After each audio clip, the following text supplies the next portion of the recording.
Welcome to the latest episode of Gallifrey Pirate Radio, which is episode 164. I am your host, David Beauchamp, and I'm joined by my co-host, Drew Meyer. So, yeah, you might have noticed there hasn't been a couple of episodes for the past 2 weeks. That is because, one, I was really sick one day. We thought we were recording an episode, but I hadn't hit record. And it was pretty much an absolutely brilliant episode that is gone.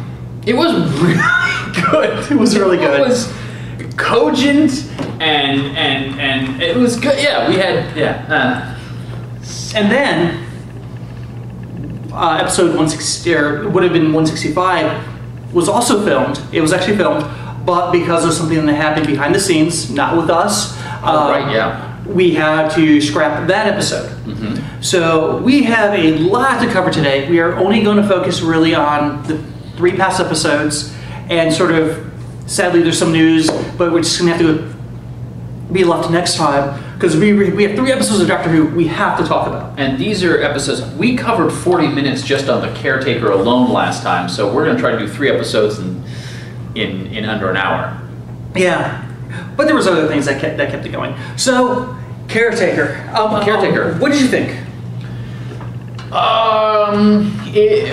I may have said that I thought it was my favorite episode of the season so far, and I may stick with that. And here's why. I like a funny episode. I really do. Gareth Roberts, with help by Stephen Moffat, not really sure exactly what Moffat did, probably a lot of the Danny Pink scenes. And of course also directed by Paul Murphy. I like a funny episode. The humor was particularly good, a little weird at times, but what I think I appreciated most about this episode, and I think this is something that we definitely talked about, is I felt that if you tweak the story just slightly, Caretaker would have been an amazing pilot episode for Doctor Who, because it essentially redid the Unearthly Child. Instead of a grandfather, you have the weird caretaker, it's not quite a janitor, but the caretaker and the 2 teachers who stumbled upon one student. I think it was excellent. I think it was a really well...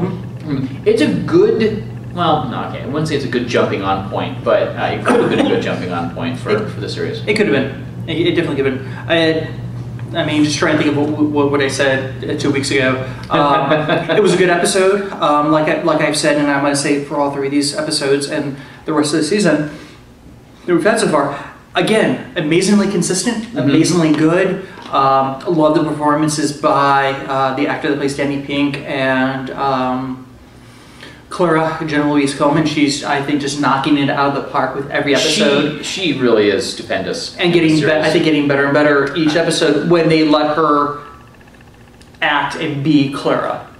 Yeah, I agree. I think that the chemistry between Capaldi and Coleman is exquisite. Even if people don't like the way the Doctor is treating Clara, I think it's definitely something that you can notice that the actors are having no problem getting along together. It's really well done. It's really well directed.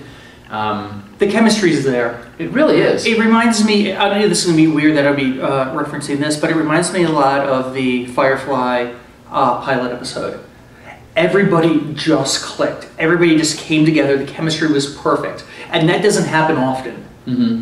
And the fact that Capaldi is able to come in with Clara, who's already fairly well established, and just have this instant chemistry with her is just been absolutely fantastic and amazing. You know, it's interesting when you say established, because I would argue that I don't feel that Clara's character was that well established, because with the second half of Matt Smith's Series 7, she was very much a plot device. And I went back and watched some of those episodes, and yes, I can see the Clara that we see in Series 8 peeking through, but I don't know if it was the writing or if it was Matt Smith being across from Matt Smith. Maybe it just didn't bring out that presence. Well, I think when I mean established in this thing, she's worked with the crew, she's worked with the writers, she's worked with the director. She knows what it's like to be on the set of Doctor Who, and I think that goes a long way in performances. Sure. It's just like most of the very first episodes that we get are filmed like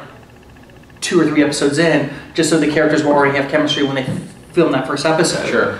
But yeah, no, there's It's magical. The two of them, it's just absolutely magical. So actually, specifically talking about Caretaker rather than the series itself, you know, we have a threat, and it's really not that interesting. I mean, it's, you know, it's is it Skovac's Blitzer?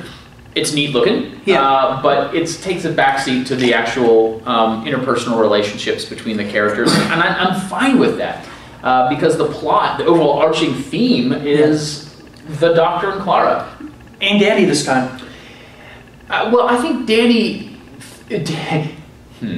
Because we're dealing with two relationships in this episode. Right. We're dealing with the Clara-Danny relationship, and we're dealing with the Clara-Doctor relationship. Right. And they're intersecting for the first time. Oh, no, I agree with you on that. I wouldn't say that Danny isn't so much a plot yet. He might be, as he is something that certainly is spurring Clara's splitting her life. Yeah, I mean, honestly, she now has two paths. The one with the Doctor and the one with Danny. The fantastical life versus the normal, the mundane life. Yeah. Which is kind of nice to see in the show. It is. I love the fact that Clara goes home after every adventure, and that she has a life outside of it. And I think that's a really interesting take that we didn't ever really see in the classic series. I agree. Because I mean, I don't think that's what they were looking to do in the classic series. No, of course not. Of course not. Yeah. I mean, we got a little bit of that with Rose early on in some of the beginning of the RTD. You know, they did go back and visit Jackie and company. Which I actually think really lent itself to the creation of this kind of format that we have with the companion taking almost a center stage with these shows. But I do want to say the robot does serve one purpose, because this is a robot.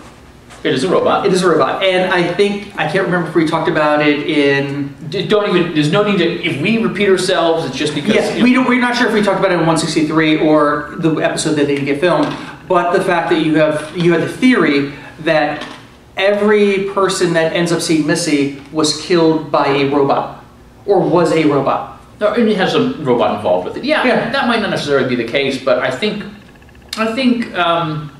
there's some credence to that, or it could be Moffat just trolling us. But no, I think you're right, because we know who the villain is for the two-part season finale. So yes, I think it's all connected. Yeah. Speaking of theories, I want to say that. And I don't even remember which episode of these three. It could be the Caretaker, it could be Kill the Moon. I think it's actually the Caretaker. Solidifies, in my opinion, your theory that we are looking at some of these out of order. Yes. Again, I don't remember when we talked about this, but one thing I noticed is that I think we're watching the show via Clara's timeline as opposed to the Doctor's timeline, because you just see the TARDIS and the Doctor in various states.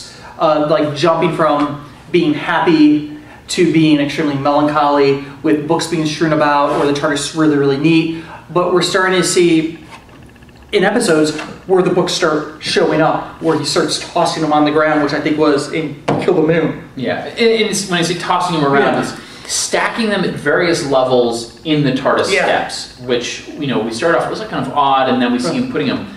There's something that goes along with that theory too, is Clara's hair length seems to change too dramatically, especially, I mean, if you look at Robots of Sherwood versus, say, Mummy on the Orient Express, that changes certainly. And honestly, what I'm really curious about is how much time took place between Kill the Moon and Mummy on the Orient Express. We know it's at least weeks. Yes. Clara specifically says weeks, but let's talk about. Anything else with not really. Again, consistent episode. We had 40 minutes the last time. But we also Courtney Woods. Courtney Woods. We get to see Courtney Woods as a character more so than as kind of decoration in the introduction of Courtney Woods as a kind of a viable character. Yeah, and I gotta say, much better. She was much better handled than the two other kids from Nightmare on Silver. Yeah. Do you think that is better writing on the part of the staff? The actress. The age of the actress versus Artie and whatever her name was? Well, or... I think there were lots of contributing factors. I mean, one, we're doing it with one kid instead of two. Certainly. She definitely seems to be a much stronger actress or had better material. Again, you know, this could be, you know, we don't know who wrote what lines. You know, this could be Moffat writing these lines, or this could be Gareth Roberts writing the lines. We don't know. We don't know what the breakdown is. But I think it's a little of everything. Yeah. Because I think that, like I said, when we talk about chemistry, I think the entire sense of chemistry has fully changed from the time Jean Louis Pillman was with Matt Smith versus Capaldi. There's been a real change in the entire dynamic of the show. Yeah. So I think it could be a little of everything is the reason why she was such a great character this time around, or a viable character. We may have mentioned this before, but I think we were saying early on, when Clara takes control of the army in Nightmare in Silver, it seemed to come out of left field. Yeah. I can completely see her doing that now in this series. Yeah. And so, you know, that action seems less weird in retrospect. And maybe that's something Moffat planned. It could be. It could Who knows? be. I'm sure we'll come up with something else that we do get at the end of Caretaker. We do get to see a little bit of the Neither Sphere, Neither Realm. Yeah. We're introduced to Seb, who is Missy's personal assistant, which killed my entire thing about it. I thinking was the sacrifice. Well, no, that was the moment. I think the moment has come and gone. Yes, that moment is past. But again, I really think this is now going to tie into the season finale. Yeah. Or series finale. These are series. Yeah. So anything else you want to say about the Caretaker? I liked it. I really dug it. Okay, so Kill the Moon, written by newcomer to Doctor Who, Peter Harness, directed by Paul Wilmhurst. Yeah. Listened to an interview with Harness. He's basically a longtime Who fan, really excited to be a part of this, which I think is really cool. I mean, it's always nice when you have a fan writing for the show, and that's usually what you're going to find. Yeah. Boy, this was an interesting one. And here's the thing. One of the things that I will say that Caretaker and Mummy on the Orient Express have, one of the reasons I like them so much is there's not a whole lot of emotional risk. Yeah. These are almost straight out Doctor Who stories, which has something a little extra tacked in at the end. Mm-hmm. You know, Kill the Moon. Wow, it was dark. It's dark. There's a lot going on.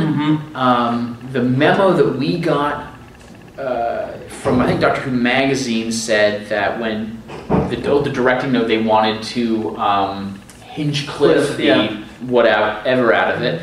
And I think the first half of it really felt like a Hinchcliffe story. Mm-hmm.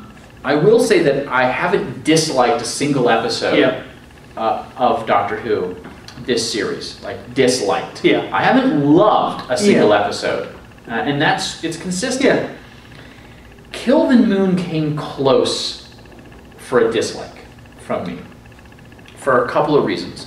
One is that I like to watch this with the public the first time it comes out. I don't have cable myself. If I had my druthers, I probably wouldn't watch it on BBC America, mainly for the commercial breaks. But I think that watching it with an audience gives me, I spend less time up here in my own head. I get to hear the audience laughing, I get to hear the kids enjoying themselves, the screams. That's a lot of fun for me. But what I don't get out of that is a cohesive idea of what the story went. And usually it's a couple of days before I get a chance to rewatch it without the commercials. I really disliked this episode the first time I saw it, mainly because I had a very rowdy crowd the first time. And I didn't hear a lot of the lines. I wasn't 100% sure what was going on. The commercial breaks really killed the tension for this one. And I had the same problem with The Rings of Akatan. My science brain has a hard time turning off for Doctor Who, which I know it should for a show that's central theme is a guy traveling through time and space in a magic box that's bigger on the inside. But there were some parts in this that I just kind of like, wait, what? Yeah. What? Even being a non-science person, because I'm not. I mean, I live right. Part of my living is writing sci-fi fantasy. I had problems. It didn't click. It just didn't work for me. So here's the thing, that a lot of the stories, I still think all these stories have been great, but one of the things that will pull me out, make me like a story less, is just those little niggling things. Usually it's how they wrap up a story. Yeah. So for instance, Robots of Sherwood. The more I watch that episode, and I have gone back, or the more I've watched this series, I I'm in more of agreement that you were right in saying that that episode feels like it was written for a different Doctor. Mm-hmm. 3 episodes in, it felt like they were taking a different take, but it still felt fairly like, you know, I want to say something about bile. There's a lot of starch coming off of the Doctor. Mm-hmm. But having seen that take on the Doctor for episode 3 and all these other ones, I think we're up to, what, 8 now? Yeah. It really does stand out as being very different. But I still liked it. Yeah. But the ending of it with the golden arrow and a couple of other little tweaky bits made me like it less. Yeah. There were some aspects of Kill the Moon that just made me not appreciate it as much. Yeah, no, I mean, overall, for me right now, this is my least favorite of the episodes. Though I still think it's very consistent and I enjoyed it. Mm-hmm. But I enjoyed it for, again, Clara and the Doctor. Oh. Those moments, because that furthered, yet again, their relationship. Mm-hmm. It furthered, I think, the story that's going on throughout the entire season. I don't know, there was just something about the episode that I just don't feel like it fully clicked all the way through. And it very well could be the science. I mean, I've only watched it one time. Normally I will watch an episode 2-3 times. That's how I didn't care for this one. But I still really liked it for lots of the other elements as opposed to the overall story. I highly recommend recommending you watch it a second time. I definitely liked it more the second time I saw it, once I had a better understanding of what was going on with the plot. And I'm not even going to talk about the science stuff. I want to talk about the plot of it. So the first part of it is essentially spiders on the moon. Yeah. All right. But until we find out they're not spiders. Yeah. And then the story changes dramatically. It becomes the big decision. It becomes the beast below, and really, in some ways, and it kind of becomes a. I don't want to say it's a pro-life versus I was about to say story. it's an abortion story. It is. It is an abortion story. It is an abortion story. It is a pro-life versus pro-choice versus pro-life. Yeah, or pro-choice versus anti-choice. Exactly. That is what this story is at the heart. Well, the second half of it, right? So and that's the thing you kind of get geared up for this scary spiders on the moon, and then it switches and becomes something different. And I feel that this could have been a two-parter. I like it as a one-parter. But it could have been a two-parter, and really, it could have been a Moffat two-parter in that the first half feels one way and the second half feels a totally different story. So the spiders essentially, once we find out that they're germs and not spiders, they disappear from the plot. They are no longer a threat. Even though, as the moon is falling apart, we see thousands of them crawling. But crawling to where? They're looking at them and they see them crawling, but they're never coming anywhere. Yeah, no. There's no having them swarm the base. I mean, I really felt like they were trying to tell 2 stories in one episode. And I think that's where their problem was. We're going one way, and then halfway through, you go another way. You gotta remember, these are like 45-minute episodes. Certainly are. You don't... With the exception of Mummy on the Orient Express. It's a 46-minute episode. I think they try to tackle too much in one episode. I think you're right. I think it would have benefited from 2 episodes. That way you have your monster half, your scary Hinchcliffe half, and then it turns into this other thing. And I don't think they accomplished it to the degree in which they could have if they would have had two parts to this thing. What do you think? What did you think about the Doctor leaving this decision to Courtney, Clara, and I want to say I know the actress's name is Hermione Norris. I want to say she's like Captain Ludwig or something like that. Part of me wants to think that the Doctor already knew what was going to happen. That's why he didn't mind letting it go, because he already knew. Because I think it ties into the Mummy about the impossible choices that he always has to make. I think he already knew what was going to happen. So even though he claims he doesn't, rule number 1, the Doctor always lies. Sure. I don't know. Honestly, I think it's a real mess. Yeah. I mean, I think that's a real mess. I think it was interesting that, he just was like, no, you get to make the choice, not me. It's your turn. It's your planet, it's your this, it's your that. And it's really up to you guys to decide. I can't always make that decision. which I would have loved, and I think it would have gone a long way if they would have had a Torchwood reference. Because if you think about it, Torchwood was the human answer to these situations, or Unit being an answer to these situations. I would have loved them, contacting Unit, contacting Torchwood, just not the people of Earth. The people of Earth. Yeah. Wow. I mean, there's so many things they could have pulled from in that moment, and I think it could have been a better moment. Like if you would have contacted Unit, they're used to dealing with this sort of thing, or Torchwood, they're used to dealing with these sorts of things. Yeah, I don't know. I know what they were trying to go with, and I thought they could have done it a bit better. But again, I think in the end, the tension between Clara and the Doctor, and that is what saves that second half for me. Again, it's Coleman and Capaldi, just that chemistry. So, all right, we'll talk about that. Yeah. Well, let's skip over the inconsistencies of asking one half of the Earth to decide. Yeah. Though I would like to point out that if Clara is living in the future, that wouldn't her face have been broadcast to all the people? So a younger Clara and a Clara that was living in 2049. Yeah. So if we are to believe that Clara and Danny are in a relationship, and Danny Pink, they're having kids. Yeah. How would you feel with mom's face? Anyway. Yeah, again, it's kind of like the Amy Rory thing, waving to themselves. God, it never got resolved. And at the resolved. It was so annoying. Anyway, yeah, and who knows? We very well could have something. I want to talk about that final scene, because it's a very powerful scene. It is. There's no argument that Jenna Coleman needs to be up for some kind of an award. It would be a crime. She's really done an amazing job with this series, and Capaldi too. I think it's unfortunate that I think Capaldi is more likely to get an award than Coleman, just because of the way these things work. I don't know Capaldi's work enough to tell you his range. Yeah. But I've seen Jenna Coleman just hit every note and done it really well. All right. Who's right in this argument? Clara or the Doctor?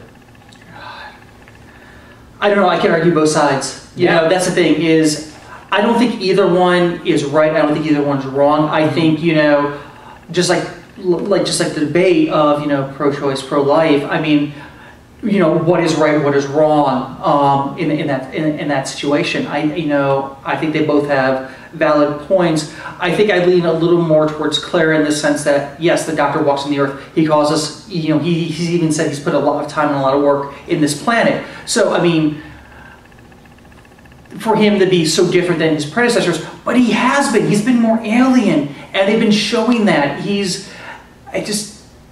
I can't wait to see the rest of the season, because I think then we're going to have a better idea. Because the question is, if we are following Clara's timeline and not the Doctor's, we don't know where this is falling in the Doctor's timeline. Sure. With where his brain is, where his mental faculties are. Because it seems like in some of these, he's very sharp, very bright. In others, he's very more dark brown, more scattered, more crazy, more intense.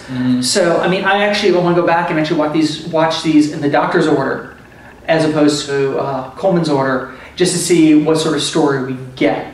And I imagine that if it turns out that your theory is correct, we will see that watching order big bang, we got in series 5, where we get to see him going through the timelines. Yeah. I think it's interesting, and what makes it such a compelling argument between the two of them is that I honestly believe the way that Capaldi set it up, the Doctor believes he's doing the right thing by giving them that choice. I think it felt like it was spurred on by this kind of off-camera moment where he told Courtney that she wasn't special. Yeah. And now he's, it's like, okay, she's now the first woman on the moon, which I still don't understand why they would let her go out first. Not just it's your special day. We'll let you be the first woman on the moon, as opposed to, we should maybe go onto the moon first before we let a kid go out there and just check. As we get not burden of proof, the burden of care, the something of care that what teachers have. And neither of their teachers were librarians. It's like, we can only go so far. Anyway. Yeah. I think the Doctor was attempting to give them that choice. I think leaving it was odd because when I watched it the first time, I was not sure what was going on. I didn't realize that the people of Earth had said, "Kill it." Okay, look at it this way: if you're on the planet Earth, would you leave your light on and you turn your light off? Whew. If it takes the pressure off, I would absolutely 100%, with the knowledge I had, in 45 minutes or less, I would have turned my light off. Absolutely. It's not a reflection of my where I land on either side of this argument, but without knowing all the facts. Yeah, I mean, they didn't give everybody all the facts. That's why I said only half of the Earth. Yeah. And even that half, I mean, it was the half that, if the lights were out, most of that side of the planet, they were asleep. Yeah. The other side, they're awake, but did they get a chance to vote? Yeah, no, like I said, anyway, science, right, of course. Yeah. It was such an impossibly emotional moment. I thought it was so well done that when Mummy on the Orient Express begins and Clara is, after the cold open obviously, after Clara is with him, I was very confused. Oh, yeah. I was as well. But before we jump to the Mummy, I have to say, one thing did bother me about his whole... One little piece of the speech bothered me that he was giving to Clara. Again, this is just... Maybe they're hoping for something, but when they said that Courtney grew up to be President of the United States, until we have an act of Congress, literally, that's not a possibility. But of course, then you said maybe... She was, born over here. Oh, you're saying because Courtney is in fact a British citizen, she shouldn't be able to. Unless, of course, she has a dual citizenship. But I mean, it's just one of those things. I'm just like, now it makes me want to know more about Courtney. It's like, who are her parents? Same thing with Danny. Who are his parents? Who are his adopted parents? Could they be Ian and Barbara? Which would be awesome. If this series concludes without Clara and Danny running into the dean of students or whatever it is that Ian Chesterton is, I will be sorely disappointed. And a lot of people are saying that. I mean, he's looking good. He could, he could be the part easily. I mean, I think Moffat has that in mind. Otherwise, they never would have brought him in. Well, it's the 50th anniversary movie, but you're right. And the only downside to that is, and I haven't watched all of Sarah Jane, but didn't the Doctor at one point in time mention that Ian and Barbara are still around and haven't aged? Well, here's the thing. They also said that the Doctor had 357 regenerations. So, I mean, I think they're taking the Sarah Jane Chronicles with a grain of salt. Sure. And again, the Doctor always lies. Well, let's just say the Doctor lies. He doesn't always lie. No, I know, but anyway, sorry. I mean, the Doctor lies. But I mean, that's the thing, is you're right. We need to see him.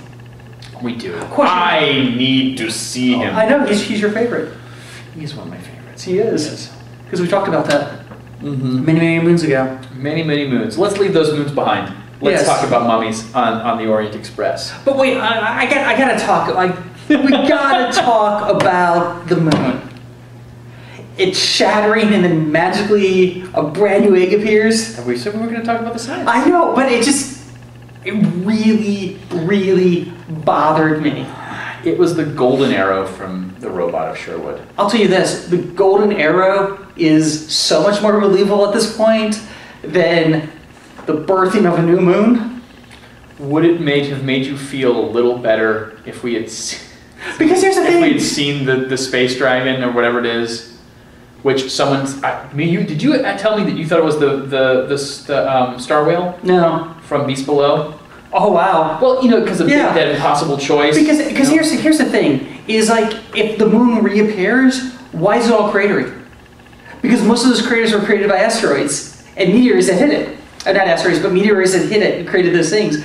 It should be completely smooth, like a brand new egg. It shouldn't be the identical moon. Sorry, it is such a glaring problem. Yeah, I know. I honestly, I would feel bad if we didn't at least mention that. Sure. Well, okay. Moon base, right? So the second Doctor and is it Ben and Polly and Jamie, they go to the moon. Yeah. I want to say it's... When did they go? Is it 2070 something? 2070? Is it when they go to the moon base? I can't remember. It's been a while since I would have to look at that. Yeah. Though I did like the little homage to the moon base with the air gets sucked out and I think it's a tabletop rather than a tea tray. Yeah. I thought that was kind of cool. Yeah, I know, but I just. Oh, the yo-yo! The yo-yo was brilliant. Yes. The yo-yo was brilliant. Yeah. I cheered. I was the only one, and I scared the small child who was sitting next to me. Sorry. You know, I mean, parts of it were interesting about, like, why is there gravity? This should not be happening like this. I like stuff like that. That was great, but I mean, it's just the moon at the end really, really bothered me. I have to go on record that really just bugged me. It was a slightly smaller moon than the first moon, if that makes you feel any better visually. No, Okay. not at all. Okay. Now can we talk about this week's episode? Mummy.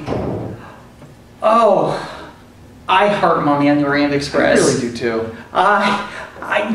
Like I said, I think Mummy is a high point. I agree. It's definitely a high point. But just like you, I was just like, I'm really confused. So, I thought there was that potential that this story was taking place prior to Kill the Moon. I thought it was taking a jump back. Yeah. Because in the next time trailer, Clara, and this is very well done on whoever's part, Clara's not showing the next time trailer. And I thought, oh. But that's what confused me, is because I did read the blurb that the BBC sent out, describing the episode like you get in TV Guide. Clara and the doctor, I'm just like, she wasn't in the teaser. Yeah. They just had a huge fight. I mean, how are they going to rectify this? I'm trying not to watch. God, someone posted Flatlines preview today, and it showed some really cool stuff. Try to ignore seeing the trailer for Flatline. What, you mean the coming next time trailer? No, there's an official trailer that gives away a lot of stuff. I only watched the coming next time. It was one of those things I was scrolling down Facebook. Anyway, I was a little disappointed. And even when they said that several weeks had passed and that she had tried to hate him, I was still a little disappointed, because it felt like the last hurrah on a relationship that was trying to save itself. Yeah. Or it wasn't saving itself, but it was just kind of like trying to end on good terms. And I get that, and that's essentially what we're given. But that moment between the Doctor and Clara, where he's trying to explain all the planets, and she wants to talk about their relationship and hate. And I want to know what concert she was at, where the singer said, hate's only wasted on people you like or don't like, something like that. Yes, and he's just like, can I just talk about the planets now? And she's like, yes, you can talk about the planets. It's good. The chemistry between them was great. Yeah. I really dug this episode. Yeah. And I gotta say, I want to be the one that brings it up. I love the fact that it tied back in with the Big Bang. Oh, the phone call at the end of the Big Bang. Yes, with the phone call. Like when he says, Gus has been trying to get me on here forever. And just the fact that is a callback to that episode, why we actually never saw that episode. Just want to point out that it wasn't a mummy on the train. It was an Egyptian cat goddess. Yeah, but here's the thing, is Gus could have been lying to get him on there, and you realized. So I want to know more about Gus, which again, of course, now I'm thinking Gus is tied into Missy now. I think that's smart. If we're looking at Missy involving with robots or artificial intelligences or something along those lines, then Gus would be a piece of that puzzle. And more importantly, what was inside the Foretold, that device, that kind of ancient tech, that seems like it would go over very well with, if you were going to be building, say, perfect robots. Yeah, I really do think that, we're going to see more of these people that died in heaven. Oh, maybe a future thing that heaven. Yeah, in heaven. Kind of interesting. Oh, I found two problems with this. Mhm. Only two, and these are very small problems with Yeah. it. Other than my initial disappointment in the fact that Clara and the Doctor were together, and I kind of wanted to see a Clara not in this episode at all. Mm-hmm. The character of Maisie and her grandmother. Yes. Okay. Her grandmother, was she an expert on mythology or ancient alien mythology? And if she wasn't, was Maisie? Because if either of them weren't, why was she there? She was, I mean, she felt like she was a perfect, I mean, God, the red herrings in this felt like an Agatha Christie novel. The fleshed out characters. But I didn't understand why they were doing in there. Well, honestly, we don't know much about the grandmother. My guess is the reason why we were there was because of the grandmother, not because of Missy. Yeah, okay. I think Missy was just a tag along. Sure. I really do think that it was the grandmother, somebody that old, somebody that ancient. Maybe Gus put her on there, even if she doesn't know anything, as somebody who's really old and ancient. And remember, she had a special wheelchair that supposedly will keep you alive through anything. Yeah. So, even if she didn't have that background, she had that device. There's a reason why she was there, because they even made mention that it almost drained the battery dry on that thing, keeping her alive. Even it could not beat it.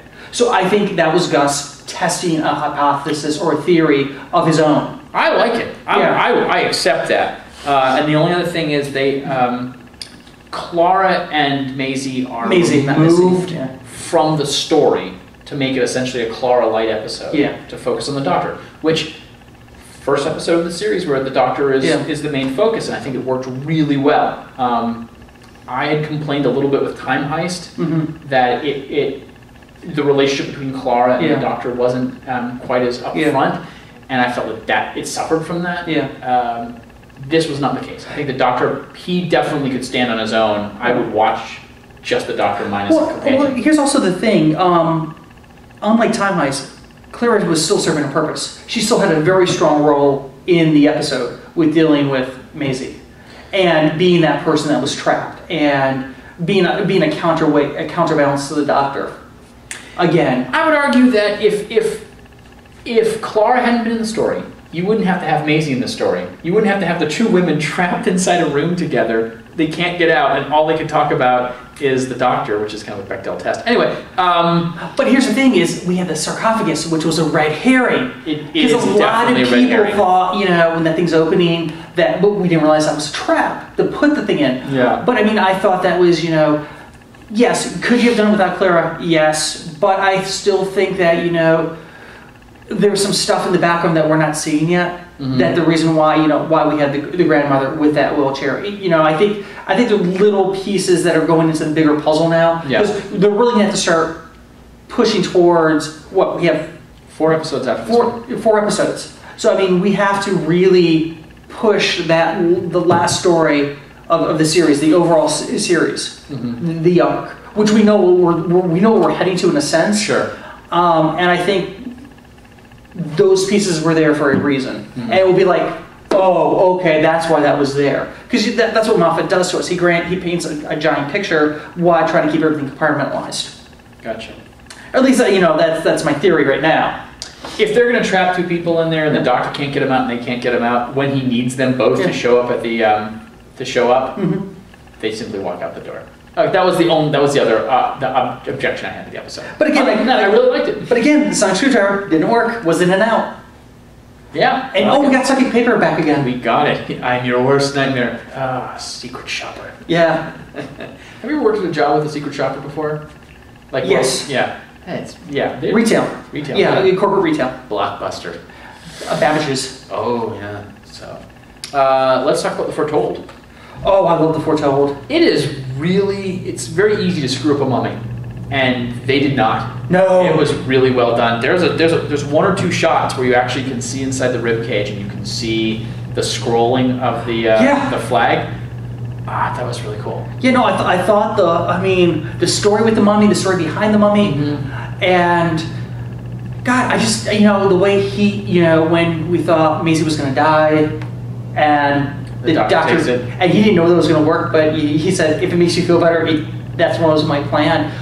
But just the fact that he was able to, with all the clues that were there, and I felt like the clues were actually there for us to figure things out. I agree. That he figured it out in that nick of time. And I gotta say, I love the 66 seconds. And I love that they had the clock and it actually ran 66 seconds. I love that they actually used time in the episode and it was actually that time increment.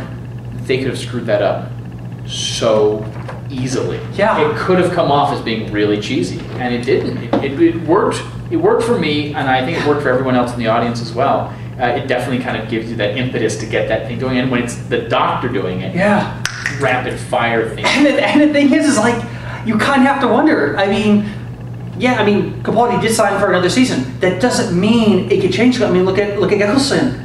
We could have had a regeneration on our hands, and they hid it from us.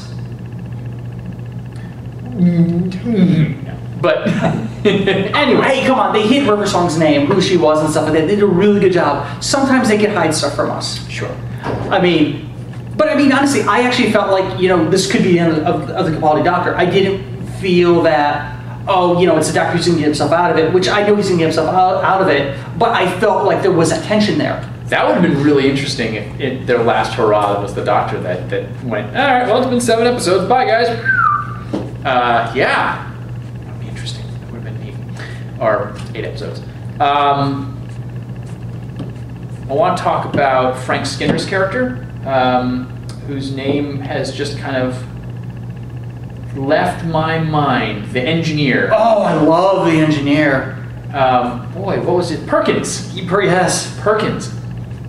I will freely admit that I believed that Perkins was in on it the whole time. I suspected Perkins the entire time. I was waiting. In fact, I thought he was going to turn out to be Gus. You know something? I'm actually wondering if Perkins is a Time Lord. Perkins is a Time Lord. So he's he had a real feeling of, is it Armageddon Factor? Who's the guy who remembered him as Theta Sigma? Drax? No, not. Anyway, sorry, Classic Who fans. I'm letting you down. It's been a long day of work already. But yeah, no, I realized he just understood the technology too well. He understood the Doctor too well. It's just like he held his own, which is really interesting. Yeah, and apparently, from a couple of podcasts I was listening to, Frank Skinner is a prominent. I'd never heard of him before. He's a prominent radio personality and a huge Doctor Who fan. I would love to see that character back. I would too, and we might. Who knows? He was such a great character. He was. They really played off each other. And when he showed up in the TARDIS at the end, one, I was surprised because honestly, when Clara wakes up on the beach and he told him that he had saved everybody and let him off the city, I thought he was lying. I figured everyone had died and he had just saved her. Like I could see that happening. This Doctor definitely could have done Smith that. did it. I mean, this Doctor did it. Well, yeah, he did, certainly, with the Hour of Three. Yeah. That still bothers me to this day. It was. That was definitely that was another example of what I felt was a good story with a very poor ending. Yeah. But yeah, with Perkins showing up in the TARDIS, I'm like, what the TARDIS needs would be a full-time mechanic. I can see an alien creature wandering the labyrinth of the TARDIS, doing things, popping up occasionally, going. Well, see, it's like Perkins understood how complex that machine was. He understood how long it would take to even begin to fix this thing. Well, yeah, and that Gus knew what a TARDIS was enough to throw up a force field. So, like I said, I think Gus is going to tie into the season finale. I agree. I would hope so, anyway. Yeah, it would tie into Missy. There's a lot of things going on in the background that I cannot wait to see play out either in this series or the next. Because we know we have Capaldi for at least next series. We don't have know. Moffat. We have Moffat. We don't know about Coleman yet, which I think is kind of exciting. You know what? Obviously, and we said this before. Yeah. I hope she stays. I hope she stays, and we don't know until the Christmas special about whether or not. Maybe even if the Christmas special ends on a cliffhanger, we don't know. I doubt they would do that for the Christmas special, but who knows? Yeah. So. But yeah, no, I really think this episode in particular is the start of the season finale.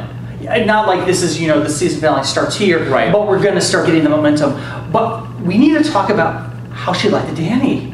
I know. Wow. And the doctor, keep in mind, because the lie goes both ways. I think it's interesting that they compared, and you and I had talked about this on like almost a year ago, traveling with the doctor as an addiction. Yeah. And Clara is, at least they're implying or asking us to infer that Clara has an addiction to the TARDIS, right? I mean, is that what you felt like? Well, I think so, because I think she was done. Mm-hmm. But then the doctor did something incredibly sweet that she was not expecting from this doctor. He did something that she would imagine that Smith would have done. Smith's doctor would have done, saving everybody. Because he tried to do that with the Town of Christmas. Mm-hmm. Right.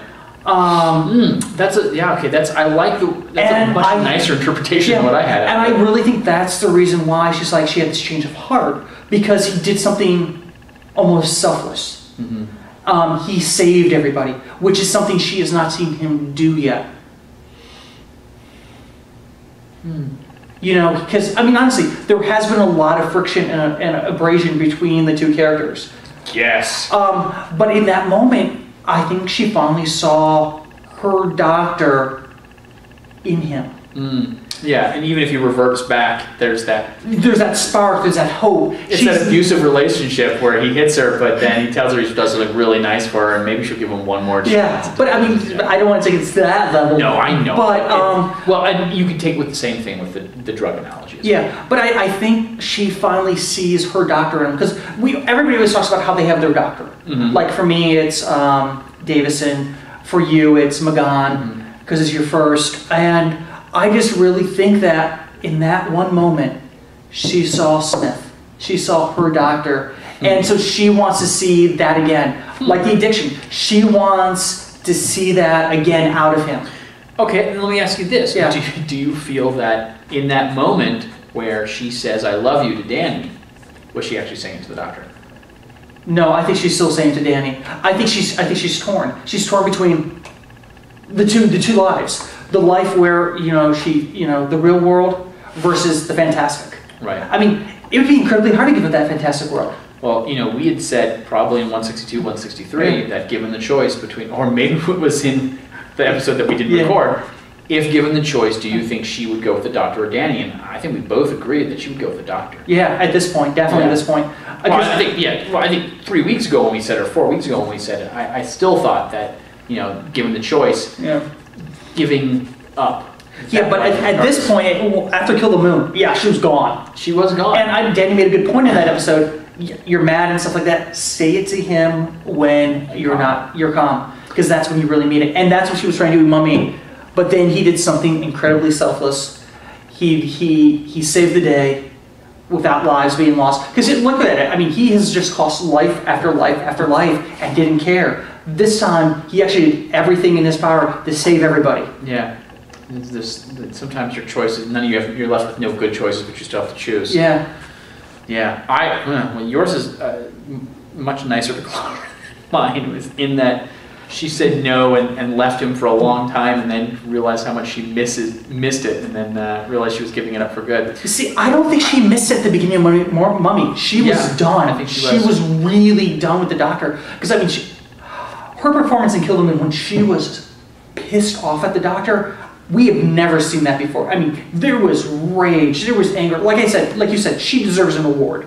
She's hitting all the points. She is so believable in this role. It is scary. I've always thought that, people in modern sense would say like Donna would be the companion's companion, kind of like Sarah Jane is with in Classic Who. I don't know. Now, I mean, Coleman is fighting for that just because of her range that she has had in her character. And it's amazing that she's done it in such a small amount of time. If she manages another half season or full season, I don't think there's any argument that she'll supplant Rose as the kind of the new Who companion's companion, just because Rose is the longest and there's so much Rose love. Anyway. Not for me, but it's Donna all the way. Even now it's still Donna, but I feel that Clara, if I were to sit down and watch all of Series 4 and all of Series 8, it'd be really tough. Really tough. Yeah. So, I feel like there's probably stuff more we could talk about the episode itself, but I'm I dug it. Yeah, like I said, we've had one of the most consistent seasons in a long time with this show. Yeah. Because I mean, with most seasons, even though right now still Series 5 is still probably my favorite, with the starting with the 11th hour rating with the Big Bang. There were some highs and there were some lows for me in that season. There were some episodes I didn't like, I didn't care for, but just the overall story was just like, I loved it. I'll tell you, it's giving it a run for its money. It's giving a run for its money. I mean, there is a chance, depending on these next 4 episodes, it might easily surpass that series. Well, judging based off just the next time trailer for Flatline, yeah, I am so excited for this episode. My prediction for that one, it's going to be a Dr. Light episode. I have a feeling. It's absolutely 100% a Dr. Light Is it? episode. And so I'm excited. I really want to see Clara take center stage. She is going to take center stage. This is going to be a companion heavy. The Doctor's going to be out throughout the entire story, but I don't want to give anything away. But it's awesome. But before we sign off of this episode, I think we should just let people know where we're going to be, because we're going to be a bunch of different places in the upcoming weeks. Oh yeah. Sure. I will be at Geek Gala on the 25th of October, where we will be setting up with some stuff so we can record with a lot of fans, because the theme is the Time Traveler's Ball. Right. That's in Charlotte, North Carolina. I'm very excited about being there. 25th? 25th, Saturday the 25th. I'm going to be one of the guest judges for the talent show. Cool. And then after that, you're going to be at somewhere I am jealous. Well, I'm going to be at Long Island Who.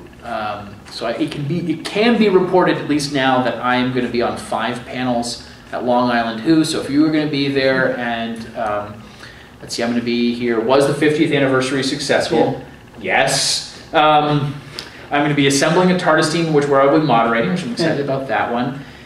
Boys on the Side, which we look at the male companions throughout the history. Nice. Yeah, I'm excited about that one. There's one called In Defense Of, which is going to be, they're going to throw out bad aspects of Doctor Who, and we have 90 seconds to defend it. Ooh. Which is going to be, I think I would be good at it theoretically, except that if they throw out something that I really like, I'm just going to back. It'd be really hard to say nice things if they give me, say, Evolution of the Daleks. Yeah. And then finally, we're going to end it on a Sunday with, we're going to watch the series finale, and I'll be on the, it's called Waiting to Exhale, the success of Series 8. Nice. So I'm looking forward to that. And while you're at that, I will be in Charlotte, North Carolina again at Mace. Right. Which is the reason why I won't be at Long Island Who, which I'm actually really, really jealous about. But next year. Next year. Next year. So don't screw things up. I will try not to. We'll see. We'll see. We don't have confirmation yet on who I get a chance to interview. I know that Tony Lee from the comic books is going to be there. Kelly Yates is going to be there, so I'm hopefully going to talk to them. There's a couple podcasters I want to have a chat with. And some other exciting things. We're going to have Lee and Susan Cummings back on the show. Originally, they were going to be They were going to come on the show halfway through the season of this series, but it is now going to be shortly after the final episode, because Lee is really, really excited to talk about the entire series as a whole. Yeah, I can't wait to find out what he knew in advance. Yeah, and to find out how they all crafted everything.